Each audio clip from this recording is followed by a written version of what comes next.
She doesn't look at herself as a hero. How do you not look at yourself as a hero when you take this monster off the street? He's talking about the tip that may have ultimately stopped the Seminole Heights serial killer. The person who gave them that tip is a manager at the Ybor City McDonald's, where they say 24-year-old Howell Donaldson III worked. So when will that employee get the $110,000 pledged for the tip that led to an arrest? 10 Investigates' Jennifer Titus is connecting the dots for you tonight on where that money came from and where it may end up going.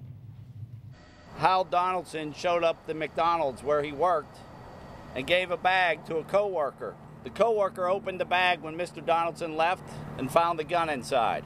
That was the bit of information that we were looking for. That is what we needed. Everything unfolded at this Ybor City McDonald's, police say, thanks to an employee who noticed the gun and then alerted an officer who happened to be inside the restaurant. The person who called us, I cannot thank them enough. But will it be enough for the McDonald's manager to receive the whole $110,000 pledged to the person whose tip would lead to an arrest? Sift through all of everything and see what rewards will be appropriate. According to Tampa police, the money came from a little bit of everywhere. Law enforcement partners contributed $85,000 and the community raised an additional $6,000. TPD says they will let each entity know their thoughts on what led to an arrest, and it will be up to that organization on how they disperse the money. Some groups' policy is that they won't give money until there is a conviction. Richard Godsmart, owner of the Columbia Restaurant Group, who pledged $9,000, says there's no need to wait. I don't know the policy, and I support whatever that is, but I know as a citizen, I made a commitment. I'm looking for Dina.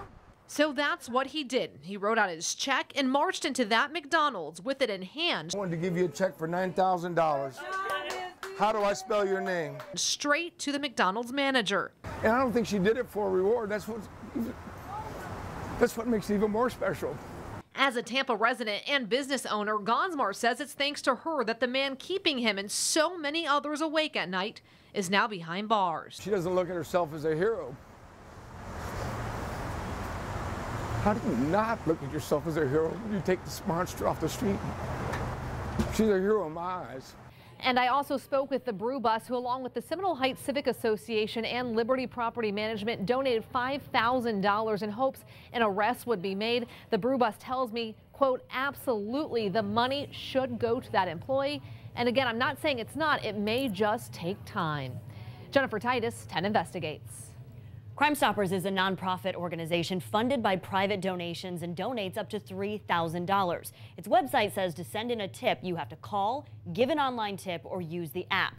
We're hearing since the manager did not do either of those three, Crime Stoppers is still trying to figure out if she will get that $3,000.